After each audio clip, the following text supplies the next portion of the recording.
இந்த வீடியோல பார்க்க போற மேட்ச் வந்து ஒரு எபிக் பாகுபலி மேட்சுங்க. இந்த பக்கம் கட்ட ராணானா, அந்த பக்கம் பிரபாஸ் தான். போட்டு நாளைக்கு எவன் அடிச்சுட்டு சாவ போறான்னு தெரியல. அதெல்லாம் இருக்கட்டும். ராணா யாரு, பிரபாஸ் யாரு, அதை சொல்லு. ராணா வந்து இவருங்க வெஸ்ட் இண்டீஸ், பிரபாஸ் தான் இந்தியா. அப்ப ஹீரோ தானே ஜெயிக்கணும். கட்டப்பா கட்டப்பா யாருன்னு கேளுங்க. கௌதம் கம்பீர். அதான் நான் தான் சொல்றேன்ல, நாளைக்கு வந்து ஹை ஸ்கோரிங் மேட்சா இருக்க வாய்ப்பு இருக்கு. ஓகேவா, 200+நாலுமே இந்தியா ஈஸியா சேஸ் பண்ணிடுவாங்க. இது வந்து என் வாயில வரும்னு எதிர்பார்க்கவே இல்லை. நாளைக்கு சஞ்சு சாம்சன் அடிப்பாருன்னு தோணுது எனக்கு. சஞ்சு சாம்சன் அடிப்பாருன்னு தோணுது இல்ல, நாளைக்கு அடிச்சா பெட்டரா இருக்கும். ஏன்னா ஓப்பனிங்லேயே கொஞ்சம் ப்ரெஷர் போடாம இருந்தா கீழே இருக்கவங்க நல்லா ஆடுவாங்க. சஞ்சு சாம்சன் நாளைக்கு அடிப்பாரு என்னோட கணிப்படி. பயங்கரமான ஸ்டாட்ஸ் உங்களுக்கு பயங்கரமா ஷாக்கிங்கா இருக்கும். இந்தியா டாஸ் வின் பண்ணி ஃபர்ஸ்ட் பேட்டிங் ஆடுற மேட்ச் மட்டும் தான் ஜெயிச்சிருக்காங்க. சேசிங் பண்ண டீம் எதுவுமே சேசிங் பண்ண மேட்ச் வந்து இந்தியா தோத்துருக்கு. அதாவது 185+, அதாவது இந்தியாவுக்கு அகைன்ஸ்டா இந்தியா வந்து சேசிங் பண்றது கிடையாது அந்த மேட்ச்.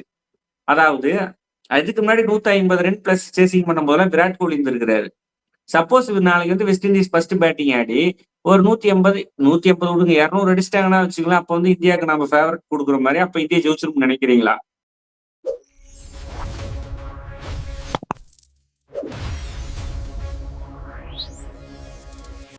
இந்த வீடியோல பார்க்க போற மேட்ச் வந்து ஒரு எபிக் பாகுபலி மேட்சுங்க. இந்த பக்கம் கட்ட ராணானா, அந்த பக்கம் பிரபாஸ் தான். போட்டு நாளைக்கு எவன் அடிச்சுட்டு சாவ போறான்னு தெரியல. இந்த வீடியோ பாத்தீங்கன்னா வெஸ்ட் இண்டீஸ் விசஸ் இந்தியாவோட போஸ்ட் மேட்ச் இல்ல ஒரு குவார்டர் ஃபைனல்லே சொல்லலாம். அந்த மேட்சோட ப்ரீ ஷோ தான் பார்க்க போறோம். இதுக்கு முன்னாடி சப்ஸ்கிரைப் பண்ணாம மறக்காம சப்ஸ்கிரைப் பண்ணிட்டு பாருங்க. நாளைக்கு யார் ஜெயிப்பா அதுல இருந்து ஸ்டார்ட் பண்ணி எப்பயும் போல நம்ம ஸ்டார்டிங் மாதிரி. அதெல்லாம் இருக்கட்டும். ராணா யாரு, பிரபாஸ் யாரு, அதை சொல்லு. ராணா வந்து இவருங்க வெஸ்ட் இண்டீஸ், பிரபாஸ் தான் இந்தியா. அப்ப ஹீரோ தானே ஜெயிக்கணும். கட்டப்பா யாருன்னு கேளுங்க. கௌதம் கம்பீர். இந்தியா தான் பிரபாஸ். இந்தியா தானே ஜெயிக்கணும், ஹீரோ தானே ஜெயிக்கணும். இந்தியா தான் ஜெயிக்கணும் தோணுது. 100% தோணுது. இந்தியா ஜெயிச்சிரும். இந்தியா ஜெயிக்கும், எனக்கும் அப்படிதான் தோணுது. 100% இந்த மேட்ச் வந்து இந்தியா கையில இருக்கும்னு எனக்கு தோணுது. ஏன்னா இப்போ அவங்களுக்கு பாத்தீங்கன்னா பேட் ஆல்ரவுண்டர்ஸ் ஆடுறாங்க, அடிக்கிறாங்க, 6 ஹிட்டிங் எபிலிட்டி இருக்குன்னு வைங்க. ஓப்பனிங் ஒரு ப்ராமினென்ட்டா இல்ல. ரெண்டு பேருமே ஷாய் ஹோப்பும் சரி, பிராண்டன் கிங்கும் சரி ப்ராமினென்ட்டா இல்ல. பும்ராட்ட புட்டுக்குவாங்களோ இல்ல அஜித் சிங்கிட்டே விழுந்துருவாங்கன்னு எனக்கு தோணுது. மற்றபடி இல்ல, ஹை ஸ்கோரிங் கேம் தான், ஆனா திருப்பி அடிச்சிருவாங்க இந்தியா. ப்ரோ நீங்க சொல்ற மாதிரி தான். நீங்க போன மேட்ச் நம்ம வெஸ்ட் இண்டீஸ் மேட்ச் ப்ரிவியூ பண்ணும்போது சொன்னீங்களே, நாங்க ஹெட்மேயரை தான் வந்து ஓப்பனிங் பேட்ஸ்மேன் ஆகும், ராமன் போல் தான் 1 டவுன் ஆகும் பார்ப்பேன்னு சொன்னீங்களே. அது மாதிரி லூஸ் விக்கெட் விட்டுலாம். இன்னொன்னு பயங்கரமான ஸ்டாட்ஸ் உங்களுக்கு பயங்கரமா ஷாக்கிங்கா இருக்கும். இந்தியா டாஸ் வின் பண்ணி ஃபர்ஸ்ட் பேட்டிங் ஆடுற மேட்ச் மட்டும் தான் ஜெயிச்சிருக்காங்க. சேசிங் பண்ண டீம் எதுவுமே சேசிங் பண்ண மேட்ச் வந்து இந்தியா தோத்துருக்கு. அதாவது 185+, அதாவது இந்தியாவுக்கு அகைன்ஸ்டா இந்தியா வந்து சேசிங் பண்றது கிடையாது அந்த மேட்ச். அதாவது அதுக்கு முன்னாடி 150 ரன் பிளஸ் சேசிங் பண்ணும் போதெல்லாம் விராட் கோலி இருந்திருக்கிறாரு. சப்போஸ் நாளைக்கு வந்து வெஸ்ட் இண்டீஸ் ஃபர்ஸ்ட் பேட்டிங் ஆடி ஒரு 150 விடுங்க 200 அடிச்சிட்டாங்கன்னா வச்சுக்கலாம். அப்ப வந்து இந்தியாவுக்கு நம்ம ஃபேவரட் கொடுக்குற மாதிரி அப்ப இந்தியா ஜெயிச்சிருக்கும்னு நினைக்கிறீங்களா? இல்ல, நம்ம இந்த விஷயத்த கொஞ்சம் பெருசா தான் எடுத்துக்கணும். சேசிங் பண்ணல, விராட் கோலி மாதிரி ஒரு ஆள் எடுத்துட்டு போற பேட்டிங் இல்ல. அந்த இடத்துல தான் திலக் வர்மா நல்லா ஆடிட்டு இருந்தாரு. இப்போ கொஞ்சம் அவுட் ஆஃப் ஃபார்ம்ல இருக்கறனால இப்ப அவர் இப்பயுமே நம்ம கீல் டவுன் வரையும் போயிட்டோம். அவுட் ஆஃப் ஃபார்ம் நீ சொல்ல கூடாது. போன மேட்ச் அடிச்சார்ல, அவுட் ஆஃப் ஃபார்ம் இல்ல. நாங்க போன மேட்ச் வந்து அடிச்சத சென்னை மாதிரி பிளாட் ட்ராக்ல அடிச்சதை வந்து சென்னையே இப்ப பிளாட் ட்ராக் சொல்ல ஆரம்பிச்சிட்டோம். அதில் அடிச்சதுனால வந்து நம்ம அதை கணக்கில் எடுத்துக்க முடியாது. அதுக்கு முன்னாடி அடிச்சது இன்க்ளூடிங் அபிஷேக் சர்மா, சஞ்சு சாம்சன் நான் சேர்த்து சொல்றேன். இப்ப சொல்லுங்க, நான் இந்த 185+ அடிச்சிட்டாங்களா வெஸ்ட் இண்டீஸ் ஃபர்ஸ்ட் பேட்டிங் ஆடி இல்ல, அப்ப இந்தியா சேசிங் பண்ணி ஜெயிக்கும்னு நினைக்கிறீங்களா? நம்ம நீ சொல்ற வர பாயிண்ட் பாத்தீங்கன்னா சவுத் ஆப்பிரிக்கா கூட நம்ம வந்து சேசிங் எடுத்து தோத்துட்டோம். அங்க நல்ல பவுலர்ஸ் இருந்தாங்க. வெஸ்ட் இண்டீஸ்ல அந்த மாதிரி கண்டெயின் பண்ற பவுலர் கிடையாது, முதல் ஒண்ணு. அதே மாதிரி வெஸ்ட் இண்டீஸ் ஒன்றும் நம்ம மெயின் என்ன கண்டெயின் பண்ணி விக்கெட் டேக்கறாங்க. விக்கெட் டேக்கரே பெருசாக கிடையாது. ஹோல்டர் மட்டும் தான் இன்னுமே அந்த ஸ்டாக் பால் மாதிரி ஒன்று ஸ்லோயர் ஒன்ல போட்டு எடுக்கிறது, உள்ள வர பால்லாம் இன்னும் இருக்கவே ஒருத்தர் அதெல்லாம் கணிச்சுருக்கு. ஹோல்டர்ல எத்தனையோ மேட்ச் இந்தியா கிழிச்சு விட்டுருக்கு. அதனால நமக்கு அவ்வளோ பெரிய விஷயமா இருக்காது. 200 அடிச்சா சேஸ் பண்ணிடுவோம். ஒருவேளை சேசிங் கொடுத்தாலும் சேஸ் பண்ணிடுவோம். நாளைக்கு நம்ம ஆனா வின்னு தான் அது. நீங்க சொல்றீங்க, நான் வந்துட்டு நீங்க சொன்னதுக்கு அப்புறம் ஒரு பாயிண்ட் சொல்றேன். அதான் நான் தான் சொல்றேன்ல, நாளைக்கு வந்து ஹை ஸ்கோரிங் மேட்சா இருக்க வாய்ப்பு இருக்கு. ஓகேவா, 200+னாலுமே இந்தியா ஈஸியா சேஸ் பண்ணிடுவாங்க. இது வந்து என் வாயில வரும்னு எதிர்பார்க்கவே இல்லை. நாளைக்கு சஞ்சு சாம்சன் அடிப்பாருன்னு தோணுது எனக்கு.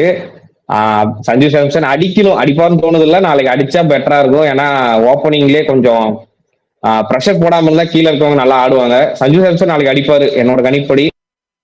ட்ராக் சூட் ஆகும். அதுக்கப்புறம் பாத்தீங்கன்னா பிரபு சொன்னதுதான், அதுதான் நான் சொல்ல வந்தேன். த்ரெட் பண்ற மாதிரி ஒரு பவுலிங் கிடையாது.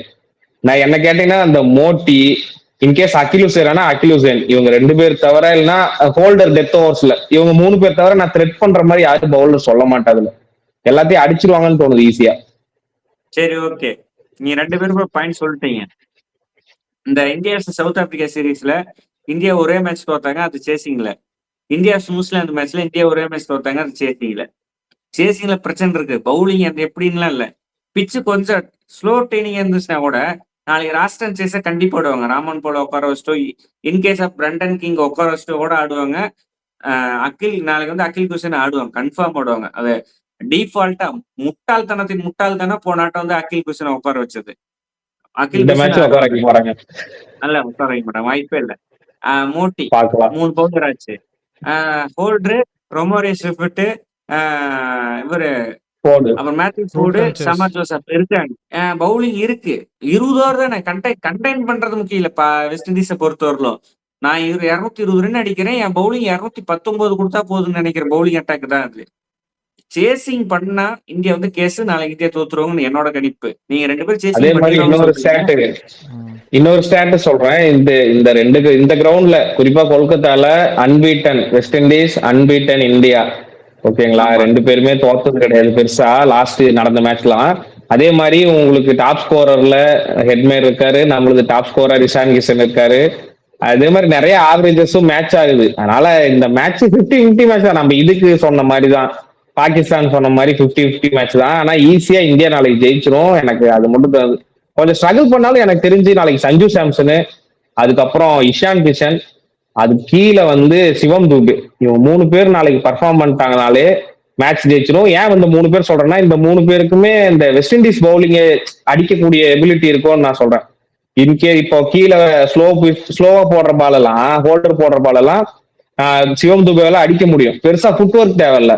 நீங்க தூக்கி மேல கடாச்சுன்னா 6 போயிடும். சின்ன கிரவுண்ட் தான் அது, மீடியம் சைஸ் கிரவுண்ட் தான். ஈஸியா அடிச்சிருவாங்கன்னு நினைக்கிறேன் இந்தியா. இல்லை நம்ம முன்னதான் வந்துட்டு நீ சொன்ன அந்த பேட்டிங் ஸ்ட்ரகிள் ஆகிட்டு இருந்தது. 150, 160, 180 வரதுக்கு இந்த வேர்ல்டு கப்பில் சொல்லணும்னா கொஞ்சம் ஸ்ட்ரகிள் பண்ணாங்க.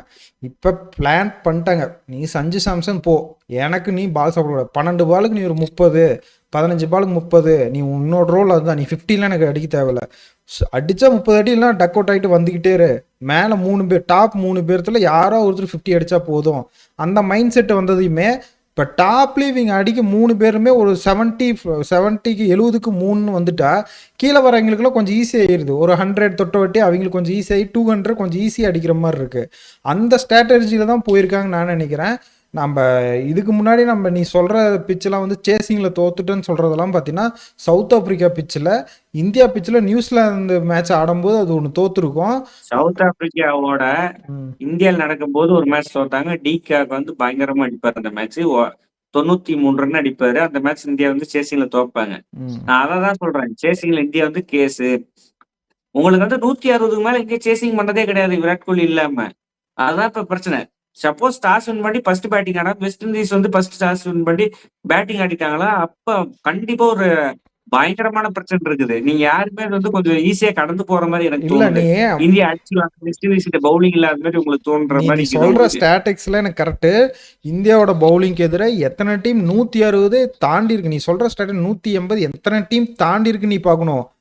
ஏன்னா நம்ம வின் பண்ணது 22 மேட்ச் தொடர்ந்து வின் பண்ணிருக்கோம். நீ அதை மறந்துட்டேன்னு நினைக்கிறேன்.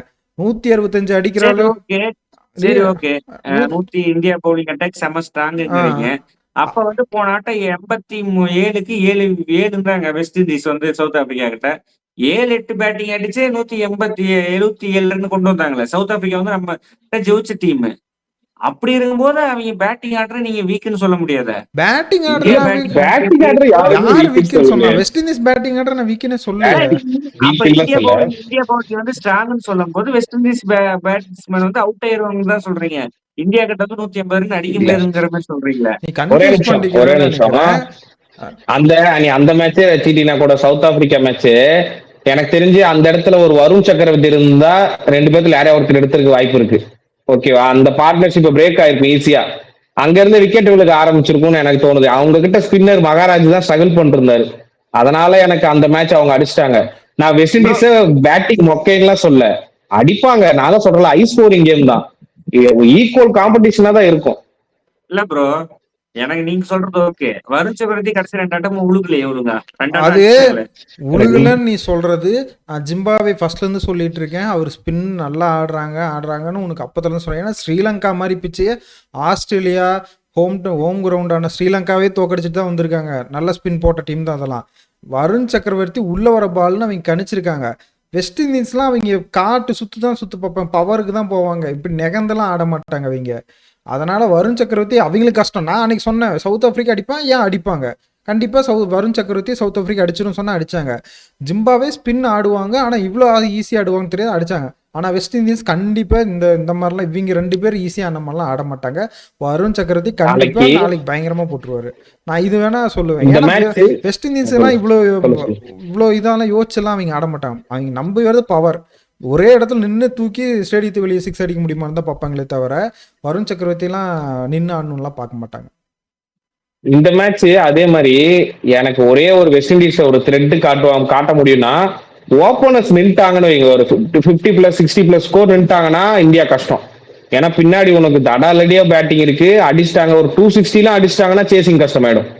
அதனால ஓப்பனரை எவ்வளவு சீக்கிரம் எடுக்க முடியுமோ இதுக்கு முன்னாடி எடுத்த மாதிரி எடுத்துடணும், அவ்வளவுதான். அதுதான் எனக்கு தெரிஞ்சு. இல்லைன்னா ஈஸியா மேட்ச் இருக்கும். அவங்க அடிச்சிட்டாங்கன்னா தான் டஃபா இருக்குமோன்னு தோணுது எனக்கு. டாப் 3 எடுத்துட்டோம்னா, ஹெட்மைட் வரைக்கும் எடுத்துட்டோம்னாலே மேட்ச் முடிஞ்சு. 2 டீமுக்குமே ஒரே வித்தியாசம், வருண் சக்கரவர்த்தி. நாம சவுத் ஆப்பிரிக்கா மேட்ச்ல சொன்ன மாதிரி தான். வருண் சக்கரவர்த்தியோட கூகுளி பிக் பண்ணாங்களா நாளைக்கு வெஸ்ட் இண்டீஸ் வின்னு. வருண் சக்கரவர்த்தி பிக்கப்பே பண்ணலைன்னா இந்தியா வின்னு. கண்ணை முடிட்டு சொல்லிடலாம். பிக் பண்ணலைன்னா இந்தியா வின்னு. 4 விக்கெட் 5 விக்கெட் பொறுக்கி போடுவாரு. பிக் பண்ணிட்டாங்கன்னா ஸ்டாக் பவுலரே அடிச்சிட்டா நாளைக்கு பிரச்சனை தான். இந்தியா தோக்கும்னு சொல்லல, பிரச்சனை. வருண் சக்கரவர்த்தி நான் எழுதி தரேன், வெஸ்ட் இண்டீஸ் பிக் பண்ண மாட்டாங்க. என்னதான் எவ்வளோதான் போட்டாலும் அவங்களுக்கு நெவுந்த ஆடெல்லாம் மாட்டவே மாட்டாங்க. கண்டிப்பா வருண் சக்கரவர்த்தி நாளைக்கு 3 விக்கெட் எடுப்பாரு. வருண் சக்கரவர்த்தி ஏன் அடிக்க மாட்டாங்கன்னு சொல்றது ஒத்துக்கிறேன்னா நானு. ஏன்னா கடைசியா நீ அந்த சாமுவேல் பத்ரின்னு ஒருத்தர் இருந்தாரு, அவருக்கு அப்புறம் பாத்தீங்கன்னா எனக்கு தெரிஞ்சு லெக் ஸ்பின்னரே எனக்கு தெரிஞ்சு நான் பார்த்ததே இல்ல வெஸ்ட் இண்டீஸ்ல இன்னைக்கு வரைக்கும். Off spinner, left arm. Samuel Badree ஓப்பனிங்கே போடுவாரு, ஓப்பனிங்கே போடுவாரு. லெக் ஸ்பின்னரு இல்ல கூகுளி போடுவாரு, சூப்பரா போடுவாரு. அதுக்கப்புறம் யாருமே ஒரு leg spinner super leg spinner நான் பார்த்தது இல்ல. அதனால மேபி வருண் சக்கரவர்த்தி மாட்டுவாங்கன்னு தோணுது. சரி, வீடியோ முடிக்கிறதுக்கு முன்னாடி நாளைக்கு யாரு டாப் பர்ஃபார்மர் 2 டீம்லயும் ஒரு பேட்டிங் ஒரு பவுலிங் சொல்லிருங்க. நாளைக்கு இந்தியால ஒரு பேட்டிங் ஒரு பவுலிங். அபிஷேக் அவுட் எடுக்கிற மாதிரிலாம் அங்க பவுலிங் இல்ல. அபிஷேக் நாளைக்கு ஒரு 50 60 70 இருக்கு, 80வது இருக்கு. Okay, Dinesh bowling, India bowling Varun சக்கரவர்த்தி தான் சொல்லிட்டேனே. வெஸ்ட் இண்டீஸ்லாம் வாய்ப்பே இல்லை, யாருமே பண்ண மாட்டாங்க. எல்லாம் 20 30 அந்த ரன் தான் அடிப்பாங்க, 50 கூட அடிக்க மாட்டாங்க. ஒன் சைடு மேட்ச் தான். ஒன் சைடு நீ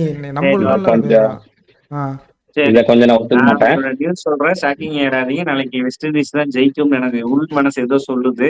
யாரும் அடிக்க வந்துடாதீங்க. இந்தியாவோட டாப் பர்ஃபார்மர் வந்து நாளைக்கு மேபி ஸ்கையா இருக்கலாம். பவுலிங்ல வந்து எனக்கு என்னமோ நாளைக்கு ஹர்ஷ்தீப் சிங் கொல்கத்தால எப்பயுமே முதல் நாளோட நல்லா ஸ்விங் ஆகும். ஹர்ஷ்தீப் சிங் விக்கெட் பொறுக்கிறதுக்கான வாய்ப்பு இருக்கு. ரொமாரே ஷெஃபர்ட் நாளைக்கு வந்து எனக்கு வருண் சக்கரவர்த்தி அடிச்சிருவாரோன்னு தோணுது. ரூதர்ஃபோர்ட் நல்லா ஃபார்ம் பண்ணிருக்காரு. ரொமாரே ஷெஃபர்ட் நாளைக்கு டக் அவுட் எழுதி வச்சுக்க. 2 மேட்ச் பார்க்கலாம். 2 மேட்ச் அடிச்சிட்டு ஒன் சைடு மேட்சா போவாது, சம் இன்ட்ரெஸ்டிங்கா போகும். நீ சொன்ன மாதிரி இன்னும் அதனா லாஸ்ட் கணக்கெல்லாம் போட்டு பார்த்தா 2 மேட்ச் அடிச்சிட்டாரு. 3ஆம் மேட்சும் அடிச்சு கொடுக்குறலாம். ரொமாரே ஷெஃபர்ட் அவ்வளோ கண்டினியூஸாலாம் ஆட மாட்டார். சொல்லுங்க நந்தா. எனக்கு என்ன நாளைக்கு சஞ்சு சாம்சன். நீங்க பாரு, சஞ்சு சாம்சன் பவுலர் வந்து பால் கொண்டு எடுத்தாலும் அந்த பையன் ஃபைனல் ஒரு இன்னிங்ஸ் தான் ஆடுவான். அது ஃபைனல்ல மட்டும் தான் ஆடுவான். ஃபைனல் ஆடி அவனுக்கு ஒரு புகழாரம் இருக்கு, அதை நான் தான் பாடுவேன். அது வரைக்கும் அவன் 30 தண்ணி மாட்டான். எனக்கு இதயத்துல வந்து பிளாக்கேஜ் இருக்குது, ஆபரேஷன் பண்ணி. இந்தியா பேட்டிங்ல பாத்தீங்கன்னா சஞ்சு ஒரு ஸ்லாஷ் போட்டு வேணா நாளைக்கு நான் அபிஷேக் சர்மா கொஞ்சம் ஃபார்முக்கு வந்தா நல்லா இருக்கும்னு சொல்றேன், அவ்வளவுதான். பவுலர் பாத்தீங்கன்னா அஸ்தீப் சிங் அவ்வளவுதான். அஸ்தீப் சிங் பும்ராக்கு நாளைக்கு விக்கெட் விழுவும்னு தோணுது, அதுதான் அஸ்தீப் சிங். நான் சொல்றது சஞ்சு சாம்சன், அஸ்தீப் சிங். இதுல வெஸ்ட் இண்டீஸ்ல பார்த்தா நாளைக்கு முதல்ல பவுலர்ல இருந்து போயிடுறேன். மோட்டி வந்து அதிக விக்கெட்டா வெஸ்ட் இண்டீஸ்க்காக இருக்கும்னு தோணுது. அதுக்கப்புறம் பேட்டிங்ல பார்த்தா ஹெட்மேயர் எனக்கு தெரிஞ்சு நாளைக்கு ஒரு பிளானோட போவாங்க. அதனால ஹெட்மேயர் நான் சொல்லல. எனக்கு ஷாய் ஹோப் இல்லைன்னா பிராண்டன் கிங்ல யாரோ ஒருத்தர் அடிப்பாங்க தோணுது. அதனால நான் ஷாய் ஹோப்போட போறேன் நாளைக்கு. ஷாய் ஹோப் ஏன்னா இந்தியாவில கொல்கத்தால ஆடி இருக்காரு போன 1-2 மேட்ச். அதனால ஷாய் ஹோப்போட போறேன். சரி, இதோட சரி. வீடியோ முடிச்சிருங்க. review பார்க்கலாம். நாளைக்கு மேட்ச் முடிச்சுட்டு போஸ்ட் மேட்ச் ரிவ்யூக்கு வந்துடுறோம்.